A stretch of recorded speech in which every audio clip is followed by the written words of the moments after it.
अब हम लोग को आखिरी क्वेश्चन पढ़ना है, क्वेश्चन नंबर 6, जो कि लास्ट है। आपका सर्वर का मान खत्म हुआ, अब आप लोग जा सकते हैं। लेकिन हाँ, आखिरी में हम तुम लोग को बताएंगे एसी राइटिंग कैसे करनी है, मतलब ऐसे करके क्वेश्चन राइटिंग कैसे करनी है ना। तो पहले बात करते हैं मीनिंग की।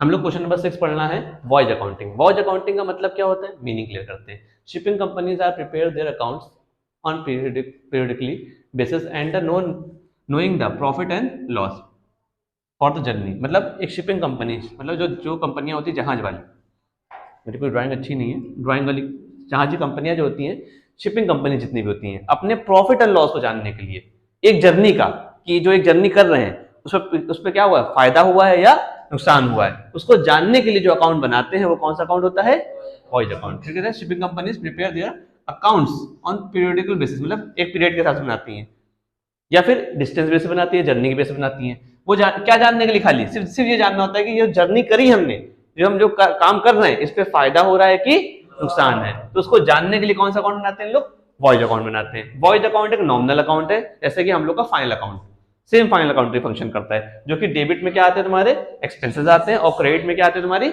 इनकम आती है। तो कौन कौन से खर्चे जहां से होते हैं, तो शिपिंग कंपनी जो शिपिंग करती है, दो चीज शिपिंग करती है, एक तो गुड्स का, माल का, यहाँ से चाइना से माल आ रहा, जापान से माल आ रहा, जितना भी माल हम लोग का शिपिंग कंपनी से हो रही है, एक्सपोर्ट इंपोर्ट हो रहा है, किसके थ्रू हो रहा है बताओ, अच्छा शिप के थ्रू हो रहा है। बाय एयर तो बहुत ही कम होता है, सब शिप के थ्रू होता है।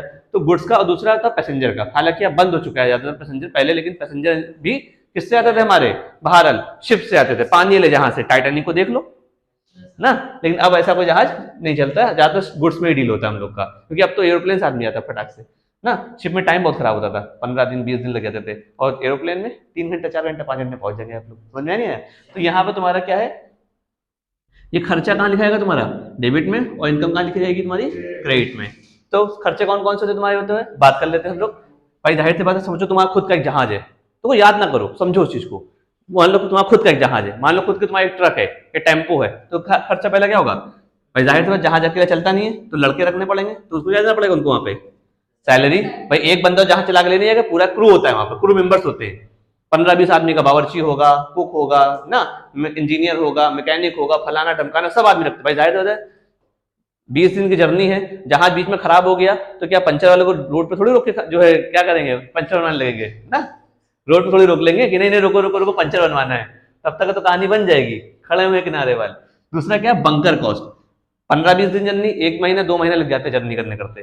तो खाना पीना कहाँ से खाओगे, आसमान से यूं करके आओ डालो खाना, ऊपर से आ रहा खा रहे हम लोग, ऐसा हो जाएगा, नहीं होगा। तो हम लोग बंकर मतलब उसके बकायदा क्या ले चलेंगे, बंकर, उसका बकायदा राशन लेके चलेंगे वहां पर हम लोग, कि खाना पीना, इसीलिए हम लोग शेफ लेके जाते हैं, 20 दिन 25 दिन बकायदा खाना पीना शिप पे ही बनता है पूरा पूरा। तो क्या होगा, बंकर कॉस्ट। भाई ट्रक तो है नहीं, चला रहे रोका ठावा, रुक दे किनारे, खाना खा रहे बढ़िया, मक्के की रोटी सरसों का साग, तो ऐसा कोई सिस्टम नहीं होता पानी जहाज में, इसलिए उनको बंकर लेके चलना पड़ता है, खाने पीने का सामान तो वो भी तो रखेंगे।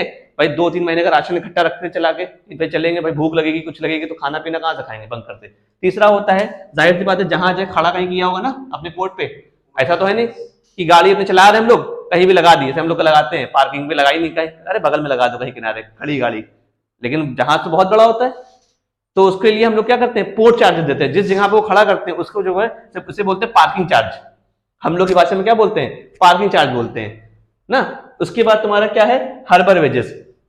हार्बर वेजेस क्या होता है, खिंचाई करने वाले लेबर, जो लोग क्या करते हैं, माल शिप पे चढ़ाते हैं और उतारते हैं। उसके बाद है तुम्हारा डीजल, जाहिर सी बात जहाज चलाने के लिए चाहिए होगा तुमको डीजल या कोयला, अब तो कोयले भी होते हैं, सब डीजल बेस होते हैं, ठीक है। उसके बाद जहाज चल रहा है तो क्या चार्ज होगा उसके बाद, अच्छा जहाज लोहे का तो क्या चार्ज होगा, डेप्रिसिएशन, सबसे अहम चीज, स्ट्रेट लाइन मेथड और डिमिनिशिंग मेथड पे फॉलो कर लेंगे, ठीक है। उसके बाद क्या, जहाज अगर जहाज चल रहा है तो उसपे क्या करना पड़ेगा हमको, इंश्योरेंस कराना पड़ेगा। और इंश्योरेंस दो चीज का होता है, एक तो जहाज का होता है पूरा, ये जहाज का इंश्योरेंस होगा पूरा, भाई डूब गया पानी में, जहाज गया गया, और साथ में माल भी तो लदा हुआ उसके ऊपर, तो ये भी डूबेगा साथ में, तो हम लोग माल का भी कराते हैं, और जितना भी फ्रेट यानी भाड़ा लदा होता है उसका भी इंश्योरेंस कराते हैं हम लोग, समझ में नहीं है। उसके बाद तुम्हारा है stay vending charges. Stay vending charges मतलब क्या होता है, ये इतने बड़े बड़े डिब्बे होते हैं कंटेनर, तुमने साउथ की पिक्चर में देखा होगा, विलन इसी के ऊपर दौड़ते हुए आता है ना वही वाले कंटेनर होते बड़े बड़े होते हैं, तो वो हाथ से तो उठते नहीं है, किससे उठाया जाता है, तो अच्छा क्रेन से, उसे बोलते हैं स्टे वेंडिंग चार्जेस। एक क्रेन उठाएगी, शिप पे डालेगी हुक, उतारती नीचे रख देगी उठा के। उसके बाद क्या है तुम्हारा एड्रेस कमीशन।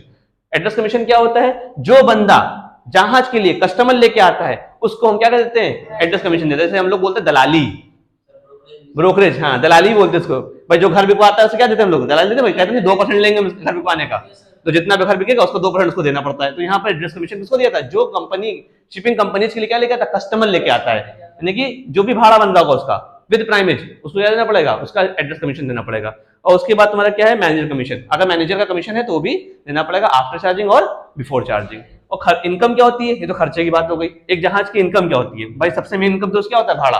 अब एक ट्रक वाले से पूछोगे तुम्हारी इनकम क्या है, तो वो ये कहेगा भाड़ा। एक टेम्पो वाले से, एक डाले वाले से पूछोगे उसका मेन सोर्स ऑफ इनकम क्या है? टेम्पो डाले वाले का भाड़ा। इसी पे तो भाड़ा दो टाइप का होता है, एक भाड़ा आने का, एक भाड़ा जाने का। यहां से भर के लेके जाएगा भाई, टेम्पो वाला यहां से बैठाई तुमको चौक, चौक पे क्या करेगा? उतार देगा, फिर चौक से फिर सवारी भरेगा ना वापस आने के लिए ना। लेकिन हमारे शिप के केस में कभी होता है, लेकिन आने समय भाड़ा मिल जाता, कभी नहीं मिलता है, अलग बात है। तो दो टाइप के भाड़े होते हैं, जाने का भाड़ा और आने का भाड़ा। और इसमें जोड़ा था प्राइमेज। प्राइमेज क्या होता है? प्राइमेज वो अमाउंट होता है जो सिक्योरिटी होती है एक तरीके से।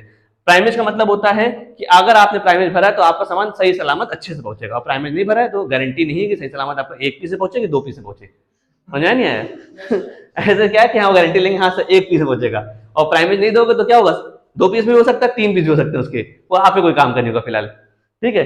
दूसरा होता है पैसेंजर मनी। हालांकि पैसेंजर अब नहीं चलते जहाज पे, लेकिन हम लोग सिलेबस में तो बता दे, पैसेंजर भी लोग जाते हैं। यहाँ से कोई मान लो लंदन जा रहा है तो चढ़ गए लंदन के लिए, वहां उतर जाएंगे। बोर्डिंग वोटिंग जैसे हम लोग एरोप्लेन में होते हैं, यहाँ पर बोर्डिंग वोटिंग होती है, आने का और जाने का। हाँ एक बात याद रखना कि ये ट्रक नहीं है। जैसे हम लोग क्या करते हैं, पैसा बचाने के लिए खड़े हुए किनारे वाले ट्रक वाले को हाथ दिया, कानपुर जा रहे हो? हाँ हम भी बैठ जा रहे हैं, 100 रुपए भाड़ा, 50 रुपए उसको दिए, अपने बैठे हुए आराम चले गए। लेकिन शिप में क्या है? इंटरनेशनल बॉर्डर्स की बात होती है, तो यहाँ पे कोई इलीगल तरीके से नहीं जा सकता है। तो इसलिए यहाँ बकायदा जो कंपनी उसे भेज रही होती है उसके पास उस बंदे का पूरा पूरा क्या होता है? रिकॉर्ड होता है। और बकायदा वो क्या करता है, वहां से क्या करता है? चेक इन करता है वहां पूरा पूरा जाकर ना। उसके बाद तुम्हारा ठीक, अब हम लोग को बताया बस पैसेज मनी हो गया तुम्हारा। पैसेज मनी के बाद तुम्हारा आखिरी है तुम्हारा क्लोजिंग स्टॉक। जहाँ इतना सामान लेके जा रहे हो, जाहिर सी बात है राशन लेके जा रहे हो, सारा राशन खर्चा हो जाएगा, तुम बताओ? अच्छा नहीं खर्चा होगा तो स्टोर्स बचेगा उसका। मान लो डीजल डीजल लेके भाई, जाहिर से तुम गाड़ी में से कानपुर जा रहे हो, 2 लीटर तेल लगना, तुम 5 लीटर लाओगे ना। और जो बच जाएगा क्या करोगे? टंकी बैग खाली करवा दोगे उसको? नहीं ना, कुछ डीजल या कुछ तेल क्या हो जाएगा? बच जाएगा ना, तो उसका भी क्लोजिंग स्टॉक बच जाएगा। ठीक है, ये तुम्हारा आखिरी क्वेश्चन था, कंप्लीट हो गया। अब इसके बाद पेपर राइटिंग कैसे करनी है।